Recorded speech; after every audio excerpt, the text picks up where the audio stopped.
ऐसा मत करो, कोई बात नहीं, इसको माफ़ कर दो, इसने तुम्हारा उससे ज़्यादा तो कोई नुकसान नहीं किया। तो वो नहीं मानी, तो उसने जाके क्या उसका हाथ पकड़ा, सुरेश का। तो उसका जो हाथ था, उसको हाथ में ही फोर्स फील होता कि बहुत स्ट्रॉन्ग फोर्स है। तो उसने बोला कि तुम मेरी बात को समझो, ऐसा कुछ नहीं है, ये तो अब इसकी फैमिली का क्या हो गया, मर गया, कुछ हो गया। तो उसने बहुत समझाया उसको, समझाने उसने बोला कि ठीक है, ये तुम हो इसलिए मैं इसको छोड़ रही हूँ। तो जैसे उसने बोला, एकदम से उसका हाथ ढीला पड़ गया और उसके पास में से एक ठंडी सी हवा सी निकली और सब नॉर्मल, सुरेश नॉर्मल हो गया।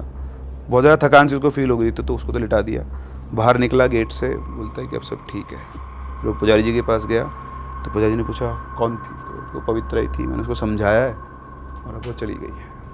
तो यहाँ पे जाके ये वाला इंसिडेंट ख़त्म हुआ। तो अब सबको ये पता लग गया कि भाई गौरव जो है ना, उसको ये हार्म नहीं करती है। तो वहाँ से वो निकलता है। अब निकलने के बाद अपने घर पहुँचता है, वो पंडित जी साथ में आते हैं। फिर वहाँ पे आके उसके फादर से इनका डिस्कशन होता है। तो उसके फादर को पंडित जी ने सबको समझा दिया कि देखो सर, ये जा भी रहा है, इसको कोई हार्म नहीं हुआ है, और वो आज भी जो हुआ है वो लड़का इसी की वजह से आराम से बच पाया है, वरना कुछ भी हो सकता था।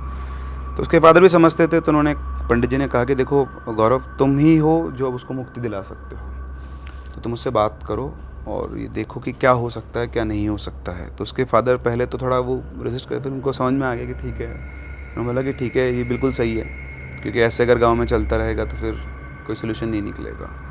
तो अगले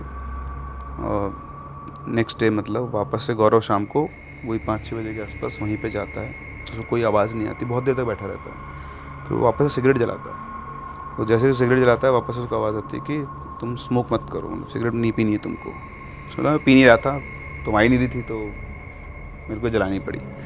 फिर उसने बोला कि थैंक यू, तुमने मेरे कहने पे कल उसको छोड़ दिया, सुरेश को, है ना। और तो उसने बोला कि तुमको बीच में नहीं आना चाहिए था।